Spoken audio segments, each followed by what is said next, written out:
Lajas, un templo que desafía la naturaleza. Las Lajas está localizada en una zona que ya, de acuerdo a los estudios realizados, es considerada de amenaza sísmica alta. Una construcción llena de riesgos. Carecíamos de tecnificación. Las personas mayores de edad cargaban unas columnas de 70, de 80, de 90 kilos. Claramente hubo muchos accidentes y mucha gente que ha muerto acá. ¿Pero qué es lo que los movía? Siempre, era la fe. El santuario está pegado a la roca y el puente lo sostiene. Si algún momento el puente fallara, el santuario se caería. Sí han habido temblores y fuertes, pero el santuario pues también milagrosamente se ha mantenido en pie. Ni un rasguño, ni una abertura, nada.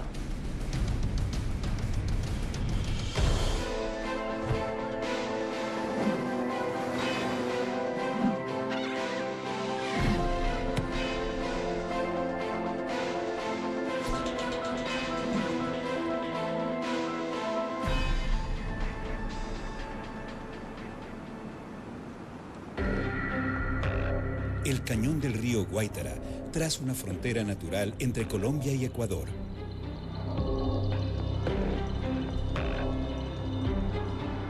Sobre este se encuentra un templo que desafía la naturaleza. Está suspendido a 100 metros sobre el abismo. Por el río, por las peñas donde está. Aquí lo hemos llamado el milagro del abismo. Las Lajas está localizada en una zona que ya, de acuerdo a los estudios realizados, es considerada de amenaza sísmica alta porque se han presentado sismos, tanto en la parte continental como oceánica, de magnitudes bastante considerables.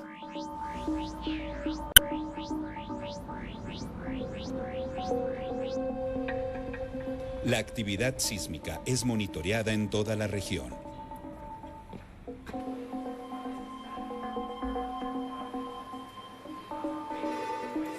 Aquí estamos mirando un sismo que acaba de registrarse hace aproximadamente 30 segundos en el volcán Galeras. Fue registrado en la estación Nariño y en la estación Urcunina. La distancia del volcán Galeras al santuario es de 75 kilómetros. Los sismos pequeños se registran entre 100 y 200 sismos diarios. Lo que sucede es que la mayoría de estos sismos tienen magnitudes que solamente son perceptibles por los instrumentos. Los otros, o sea, los sismos estos más grandes, son más espaciados. Pero el problema es que cuando ocurren, pues son los que causan los desastres, desafortunadamente, porque van ligados a estas condiciones de vulnerabilidad física que tenemos nosotros.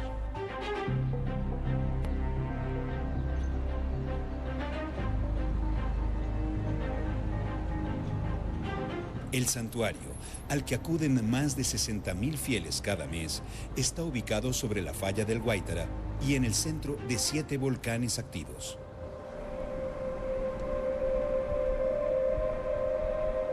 Hemos tenido en los últimos 200 años, digámoslo así, por lo menos 6 sismos de magnitudes por encima de 7.5, que ya son considerables a niveles superficiales.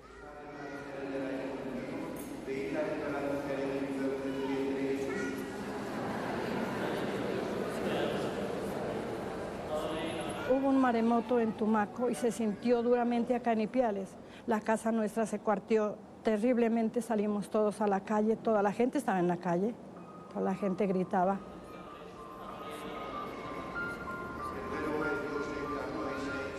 Después del maremoto, pues venimos a Las Lajas los domingos a la misa y la basílica estaba completamente normal, no pasó nada.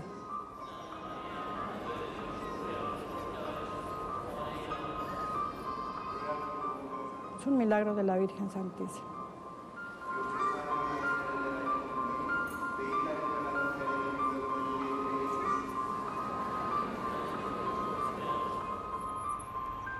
Desde su inauguración en 1939, esta construcción ha soportado los embates de la naturaleza sin ser afectada. Sí han habido temblores y fuertes, pero el santuario pues también milagrosamente se ha mantenido en pie. Ni un rasguño, ni una abertura, nada.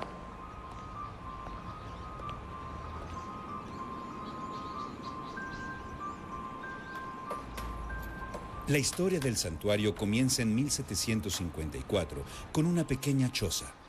30 años después, se levanta sobre esta un segundo templo. En 1872 se construye encima un tercer templo. Y en 1916 se comienza la cuarta versión del actual santuario. La evidencia de las construcciones todavía se ve.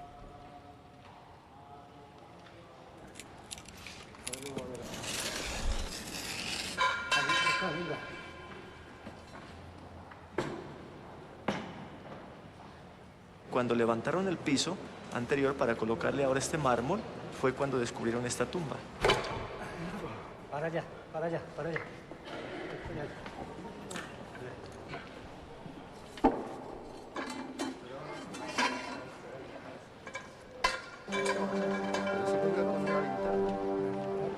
10 años de lo que no se ha abierto esto.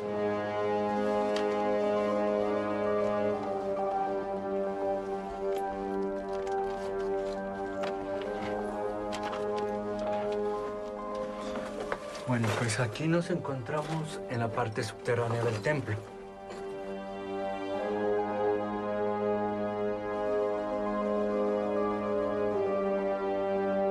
Y dicen que era un esqueleto con un túnico de un fraile.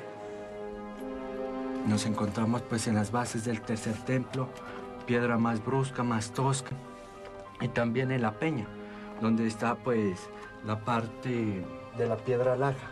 Miramos cómo son las formaciones de la piedra laja, la natural, de acá mismo del santuario.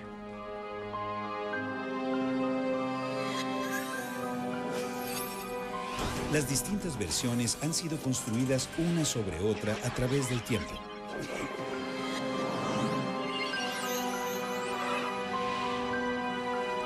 El punto donde está el santuario es la frontera entre los pueblos evangelizados por los españoles y los territorios de las tribus de los indígenas pastos.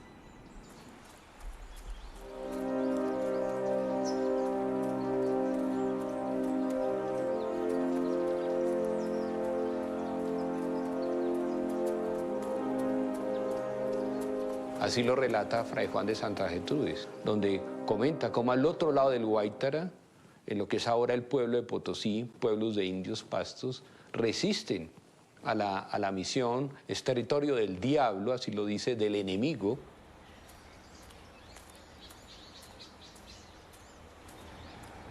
Al pasar desde Potosí, había que necesariamente que atravesar el río Guaitara. La gente procuraba no pasar ni en la noche, ni que le cogiera la tarde, menos lloviendo, porque se creía fuertemente que aquí se aparecía el diablo. Eso hacía que la comunidad indígena sintiera muchísimo temor y por eso siempre preferían andar acompañados para evitar que ese demonio se llevara a una de los acompañantes. Estos eran los caminos que cotidianamente nuestros indígenas pastos utilizaban para atravesar el río Guaitara, el mismo que un día Juana Muesas de Quiñones con su hijita Rosa utilizó y encontró a la Virgen. Una indígena que venía de allá, de Potosí, Juana Muesas de Quiñones, bajaba con la hija que es sordomuda, Rosita. Y cuando está pasando por este lugar inhóspito, una tempestad muy fuerte, la agarra pues, y ella comienza a acelerar su paso. Y cuando ya va subiendo la loma, escucha que su hijita, que era sordomuda, le dice, mamita, mamita, la mestiza me llama.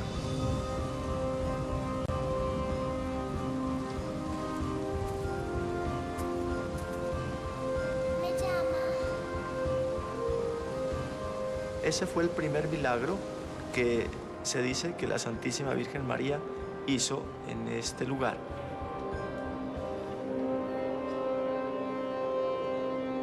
La imagen está en un sitio pues un poco particular, extraño, en las alturas, pintada sobre la propia roca. justo en lo que hoy es la cueva, que era la que se usaba para escamparse o cuando la lluvia era muy fuerte, los indígenas aprovechaban para descansar. En esa cueva es donde hoy justamente está la Virgen de las Lajas.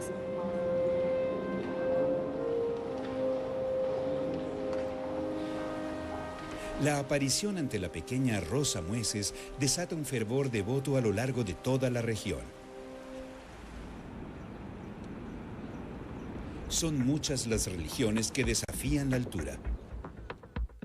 El templo taoísta Xiangkongsi lleva 1400 años colgado de la montaña Henchan en China. El monasterio de Simonopetra, en el monte Athos de Grecia, es construido por la misma época de las Lajas. En cada caso, los constructores tienen fuertes motivos para desafiar el abismo. Las primeras referencias del santuario son en 1759, el gran tratado que hace España, los reyes católicos, con el Vaticano. Y entonces ellos se vienen con todo a ocupar este territorio y los santuarios son puntas de lanza en ese proyecto, ¿no? Es la visibilidad de un proyecto católico que ha buscado allí y en muchos otros lugares pues construir algo gigante, algo monumental, algo que muestre el poder de la iglesia, ¿no?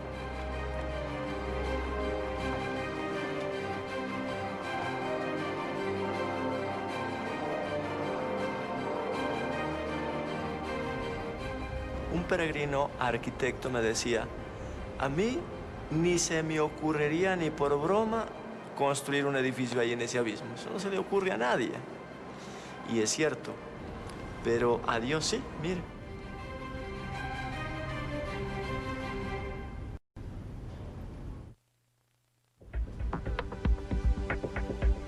En el extremo sur de Colombia, un santuario desafía la naturaleza. La estructura de 100 metros de alto está apenas sostenida por roca sedimentaria del cañón del río Guaitara, conocida como Roca Laja, sin ningún tipo de fundación adicional. A pesar de, como le digo, no tiene hierro, no tiene el sistema técnico que hoy tienen las construcciones, pero el santuario no ha sufrido ningún problema respecto de los terremotos.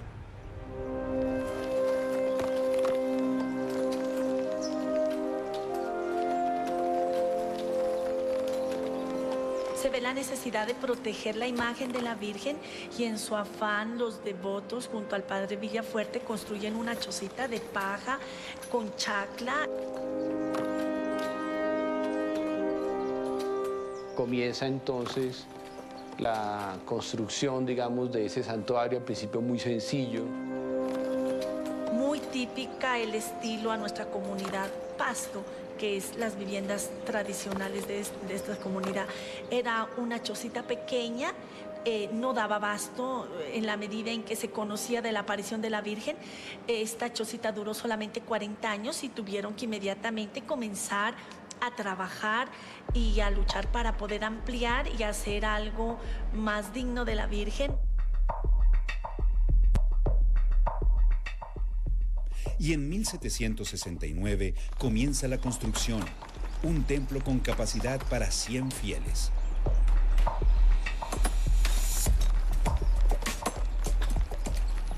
Se utilizó una técnica de piedra sillar, que consiste en tallar la piedra y hacer que encaje perfectamente una con otra.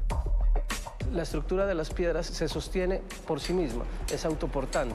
Básicamente lo que hacen es establecer unos cortes muy precisos y muy particulares que al sentarse uno sobre otro hace que por la cantidad de rozamiento que tiene no se muevan y permanezcan unidos.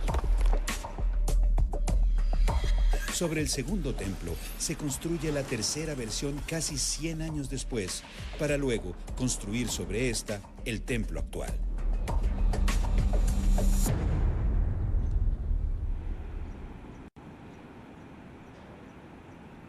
Las distintas versiones del santuario se asientan sobre una de las fallas geológicas más activas de Sudamérica. Pues en nuestro municipio de Ipiales tenemos dos fallas tectónicas. En Nariño, las fallas geológicas que se han activado han terminado con las poblaciones.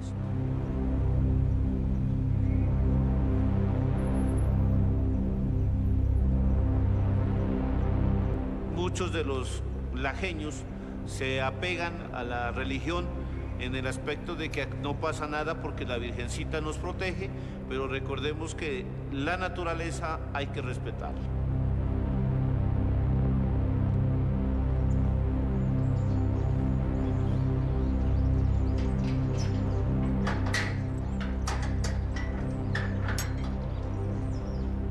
Este es un acelerógrafo. Este instrumento tiene la capacidad de registrar los movimientos del terreno. Dentro de los 100 acelerógrafos que tiene Colombia, uno está en nuestro santuario de las Lajas, precisamente porque aquí tenemos una falla geológica muy cercana. De igual manera, podemos ubicarlo en este sitio por tener una roca sólida, la cual nos atraen con mayor facilidad las ondas sísmicas que se suceden en el interior de la Tierra y poder captar a nivel de la red nacional de acelerógrafos el comportamiento que se está teniendo en esta región.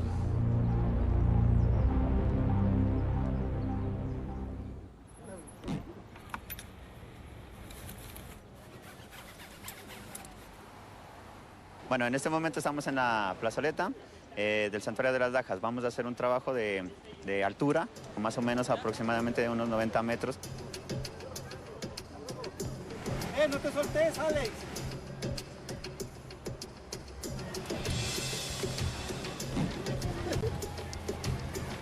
Y también vamos a hacer un sistema como de rescate, ¿sí? En caso de una víctima que tengamos que rescatarla en este momento por acá.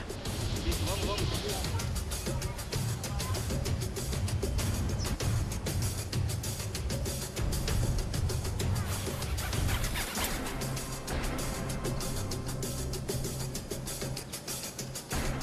Aquí han habido movimientos telúricos, se tiene un plan establecido y también se hacen entrenamientos y se hacen simulacros para prever, ¿sí?, que un incidente se nos vaya a convertir en una gran catástrofe.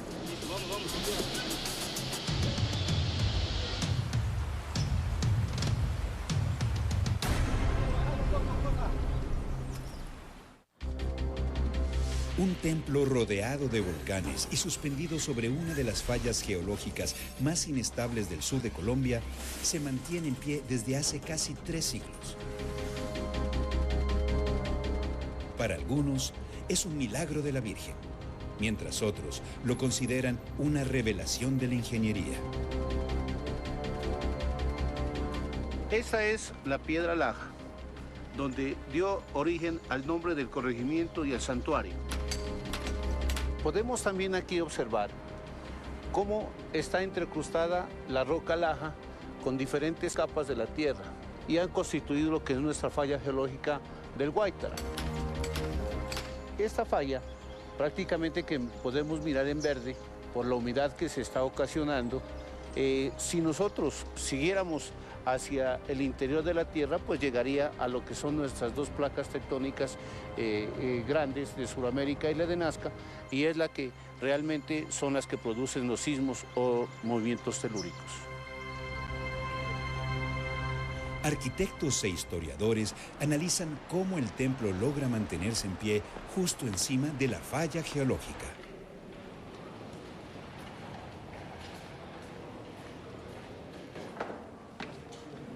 Bien, nos encontramos en lo que se llamó Nido de Oropéndola, es decir, el tercer santuario. Se llama Oropéndola porque al mirarlo incrustado en la roca daba la sensación de estar colgado, como el nido de estas aves que queda colgado. Mientras el primer templo es apenas una choza que cubre la imagen, el segundo se aferra a la roca Laja. Pero el tercer templo, a finales del siglo XIX, cuelga hacia afuera del abismo.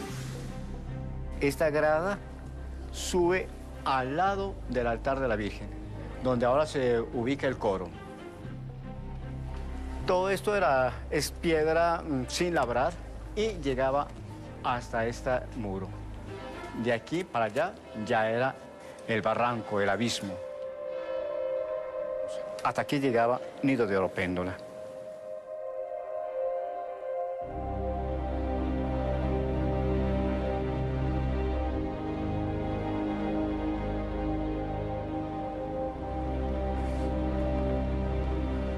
usted puede darse cuenta al fondo la roca que forma parte de la pared.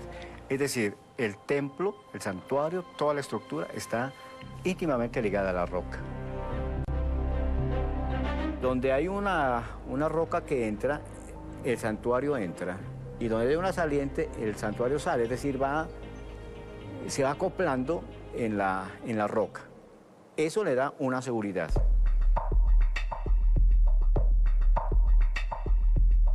Lo interesante es que el templo crece hacia el abismo y es porque la Virgen era inamovible. Si se trataba de sacar la laja, muy posiblemente iba a despedazarse la aparición, la pintura de la Virgen. Cuando se accede a un templo, lo normal es que uno por la puerta central, por la nave central, llegue exactamente al altar del templo. No es el caso del santuario de las Lajas. La Virgen está desplazada. Para sostener el templo en el punto preciso, los ingenieros de la época usan técnicas nunca antes vistas. Estamos en la transición entre el segundo y el tercer templo, en el nivel de la cripta. Es un arco rampante que no tiene punto, está desarrollado debajo de la escalera de acceso desde el nivel superior hacia la cripta y es una particularidad. Este tipo de arcos no se encuentran en ninguna parte del país, es único.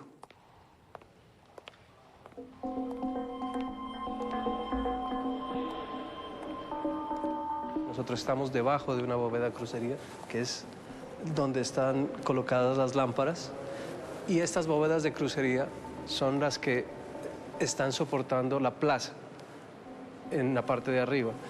Estas descargan sus esfuerzos a través de estos arcos de medio punto y de medio punto rebajado que están sobre todos estos pilares. En su afán de aferrarse al abismo, los ingenieros construyen arcos que descargan su esfuerzo sobre la roca de la montaña. Sin saberlo, han creado las bases para una construcción antisísmica. Las bóvedas y los arcos que tiene traducen todo su esfuerzo hacia abajo y hacia los lados. Y en los lados tenemos roca sólida.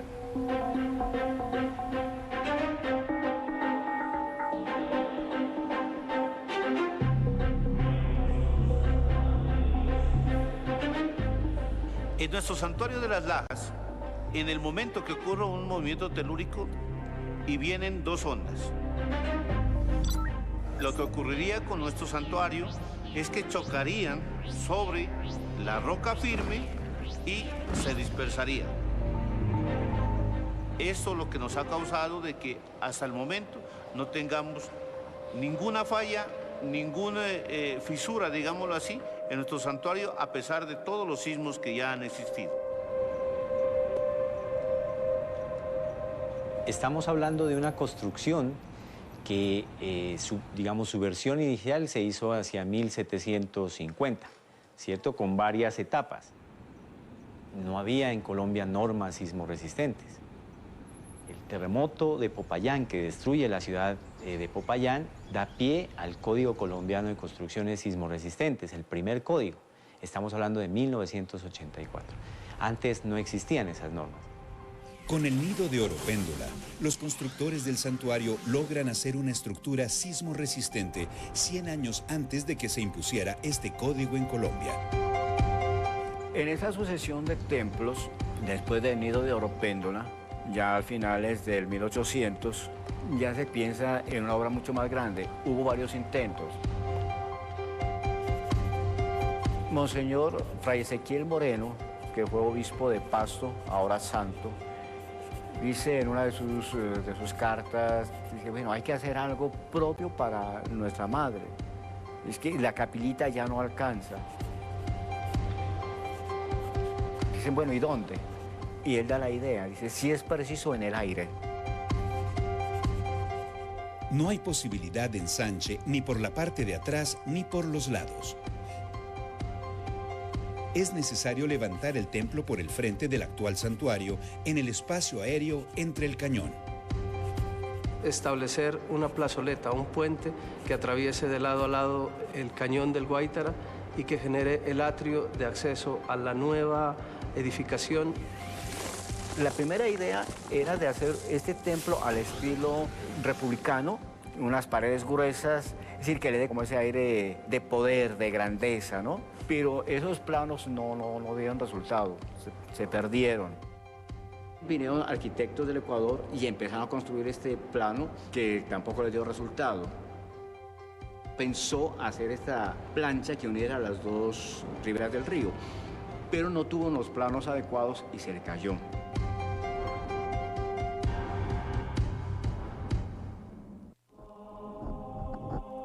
La iglesia lleva 2 siglos desafiando al cañón del Guaitara. A comienzos del siglo XX, los arquitectos del santuario de las Lajas logran diseñar la que sería la versión más arriesgada del templo. Un sistema de contrafuerte que lo realiza la misma edificación que ya está construida y del otro lado la pared de roca sólida. Entonces en esas dos estructuras se descarga todo el esfuerzo del puente y en la columna gigantesca que soporta la mitad del puente hacia la parte de abajo del abismo.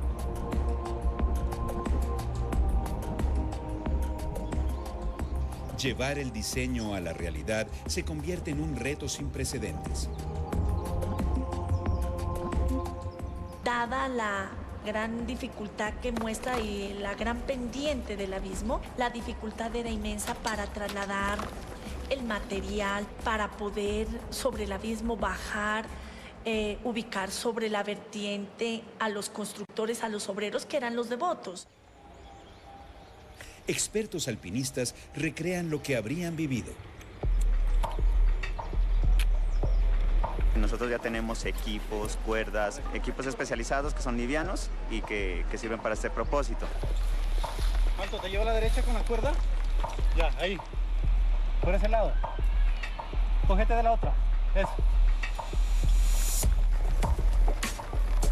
En ese tiempo los trabajadores hacían una forma muy rudimentaria, ¿sí? Con cuerdas de fique, donde jugaban con la gravedad. En su juventud, Julio es uno de los obreros que trabaja en la construcción del cuarto santuario. Carecíamos de tecnificación. Teníamos que buscar la forma de trasladarla a la piedra en un implemento que ahora ya no lo existe, construido de cabuya. Allí cargué la piedra de las canteras. Cada base o cada forma de una piedra pesa no menos siquiera de unos 15 kilos en adelante. Las personas mayores de edad cargaban unas columnas de 70, de 80, de 90 kilos. La roca que se encuentra aquí en este cañón es un tipo de arena, ¿sí? Que es muy inestable para agarrarse o para hacer escalada así, una escalada libre. Entonces es necesario tener un equipo especial para hacer este tipo de actividad. Claramente hubo muchos accidentes y muchos incidentes fatales, ¿sí? Donde hay un registro muy amplio, ¿sí? Y mucha gente que ha muerto acá. ¿Pero qué es lo que los movía? Siempre era la fe. Sobre la plazoleta suspendida en el abismo se construye un templo más alto y amplio que cualquiera de las versiones anteriores. El arquitecto Lucindo Espinosa establece que la corriente arquitectónica que va a manejar, contraria al románico, que es muy austero, es el neogótico. Privilegia la luz. Lo importante aquí no es la austeridad, sino la luz, la monumentalidad, mostrar imágenes, mostrar trazos de luz.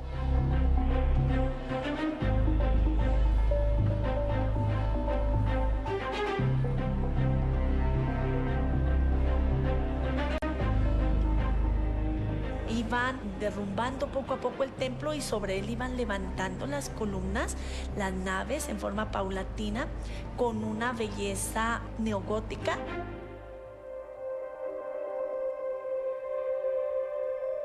Lo que se deja para establecer el cuarto templo es el patio y la parte de atrás donde está la Virgen. es una estructura ya en concreto que ya utiliza el hierro, que se establece el cemento por primera vez para poder establecer las cúpulas ojivales, que son la característica principal de la nueva construcción.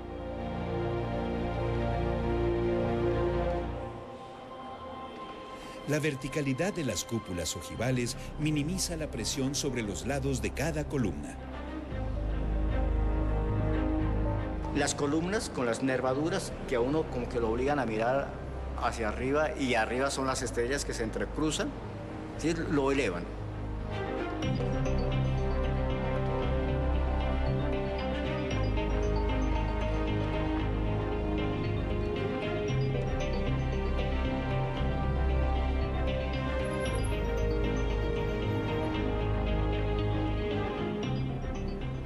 Sus características es terminar en puntas, por eso miramos todos los adornos, los grumos y las frondas que existen en cada uno de las agujas en las que finaliza la estructura del santuario.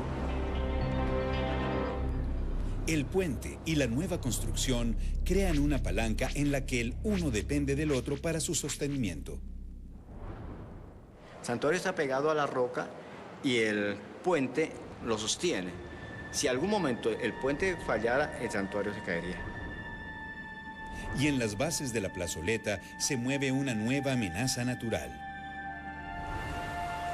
El agua puede establecer filtraciones dentro de las estructuras.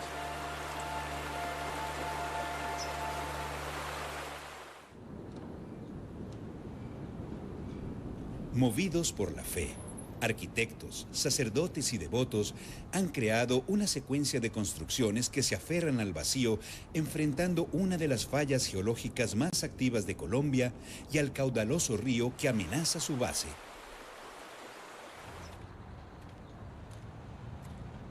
Los dos arcos se apoyan sobre una estructura que está cimentada sobre un promonitorio de roca sólida y que está bastante levantado del nivel del río, y eso hace que no se vea afectada por la inclemencia del cauce o por el desgaste que le puede generar el permanente estado de humedad que posee la ribera del río.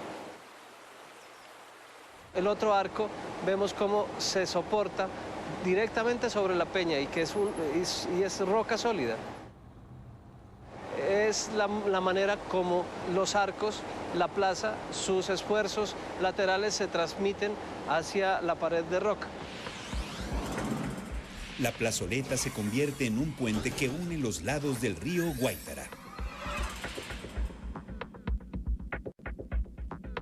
La plazoleta de la Virgen de las Lajas enlaza a dos municipios, el municipio de Potosí con el municipio de Ipiales.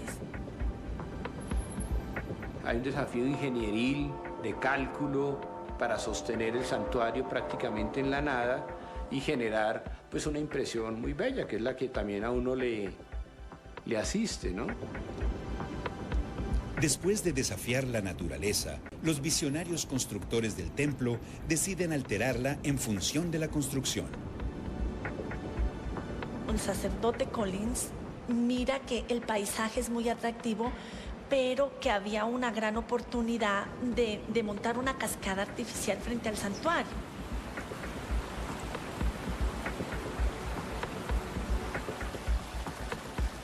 El sacerdote Henry Collins fue quien, en la etapa del tercer templo, autorizó taladrar la roca y desviar el curso de una quebrada en el costado de enfrente para crear una cascada que queda frente a el templo.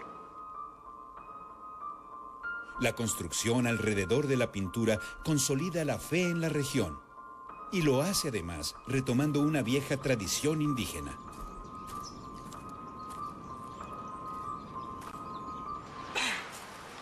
Bueno, ya llegamos a la conocida Piedra de los Monos, uno de los pictógrafos más antiguos del sur de Colombia, del Paleoindio, años 600 después de Cristo, donde nuestros antepasados, los indígenas pastos, pintaron en esta gran roca laja la imagen de sus animales sagrados, como era el mono, el sol de los pastos.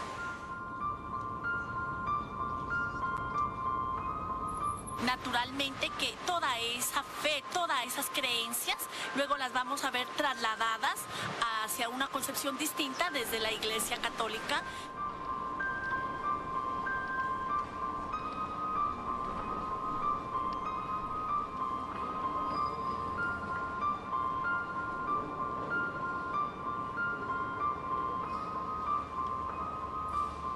A Nuestra Señora, la Virgen de las Lajas, de acuerdo a la tradición, nunca se le ha hecho ninguna restauración.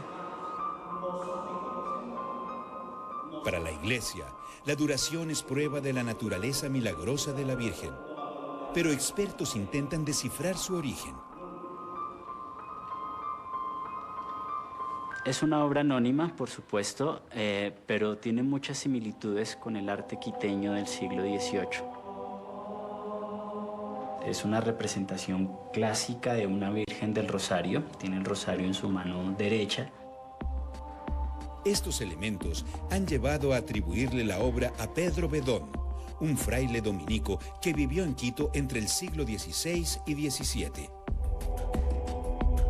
El padre Manuel Chamorro Guerrero, quien trae unos expertos a hacer un estudio de la imagen de la Virgen y encuentran que en el manto de la Virgen, al lado derecho, se encuentra la letra P y B, paz y bien, que es como el saludo franciscano, pero otros aducen que es Pedro Bedón.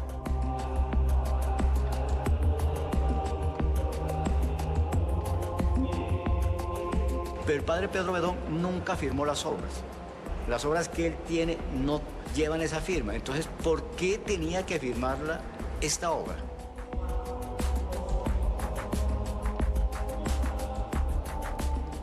Otros aseguran que atribuirle la obra a Bedón, quien vivió casi 2 siglos antes de que se reportara el milagro, aumenta su condición milagrosa.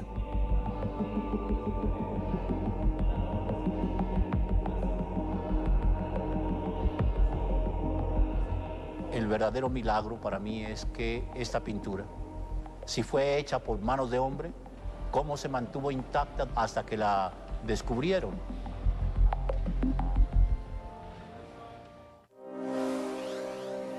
La construcción de un santuario alrededor de la imagen de la Virgen de las Lajas es una cadena de logros de ingeniería y de situaciones inexplicables. El templo es el centro de peregrinación más importante de la región. En 1600 aproximadamente, por allá la pintaría Pedro Bedón y la descubre Juan Amueses hasta 1754. Pues prácticamente serían más de 150 años de haberse conservado a la intemperie y es sorprendente cómo la imagen, la pintura no se maltrató al sol y al agua y a la orilla de un río. Para algunos expertos, la conservación de la obra tiene explicación. Para que su conservación se mantenga bien aún hoy, es porque los pigmentos fueron, primero, de una mano de obra profesional y segundo, los pigmentos eran ya reconocidos. No hay experimentación en los pigmentos que recubren esta obra de Nuestra Señora de las Lajas. Y yo me pongo a pensar, ¿a quién se le va a ocurrir incluso pintar, si fuera pintada? ¿A quién se le va a ocurrir pintar en estas rocas un cuadro tan espectacular? Cuando a un pintor lo que le interesa es darse a conocer y lo haría en un lienzo. Pero pintar en estas rocas donde está tan aislado y tan deprimente toda esta zona, entonces por una parte es como el milagro, también yo lo miro como una especie de inspiración de esa persona, que esa inspiración le pudo haber venido de Dios para poder motivarse a hacer semejante obra en semejante abismo.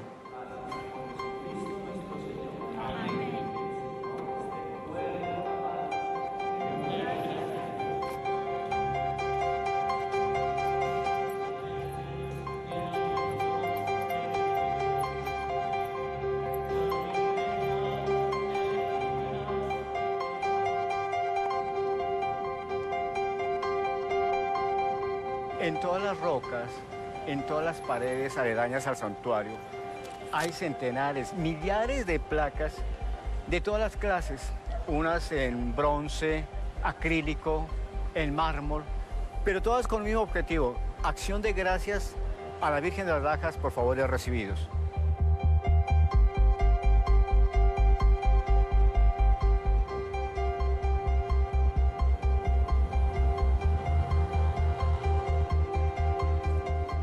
Vine acá al Santuario de las Lajas para que Dios me dé mucha fortaleza, a mí y a mi hermano, que murió sin bautizar.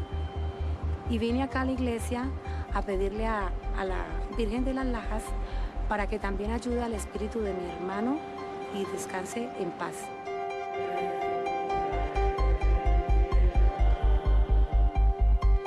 Hace 7 años a mi abuela le diagnosticaron un cáncer y le dieron 1 mes de vida. Y la Virgencita le hizo un milagro y todavía está viva aquí con nosotros. Mi padre tuvo un accidente grave. Lo tiró una bicicleta. Tiene 91 años en este momento y está hablando y caminando y trabaja.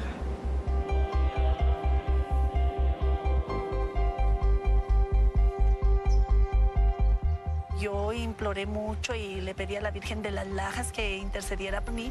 Curiosamente, después de una serie de tratamientos, sorprendentemente llegó donde el cirujano que iba a intervenirme y me dice: ¿de qué la voy a operar si su pierna está bien? La gente se limpia con el algodón y lo deja en la roca. ¿Para qué? Para pasarle el dolor. El sufrimiento se lo pasa a la roca. Y entonces la roca asume ese dolor y la persona se cura. Ese es el milagro de la Virgen. Ellos nos dejan las fotos de los familiares para decirnos: Virgen, yo te encomiendo a mi hijo, te encomiendo a mi primo, a mi hermano, bueno, lo que sea. O yo mismo me encomiendo. De esta manera, la fe, aparte del santuario, se sigue incrustando en la roca.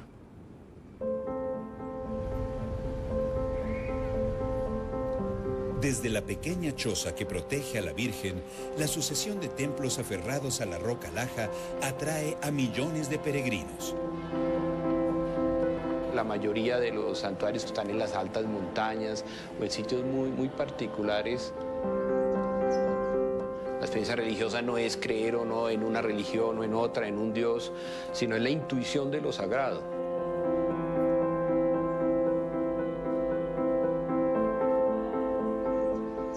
La estructura es testamento de la osadía y la perseverancia de miles que lograron conquistar el abismo del río Guaitara.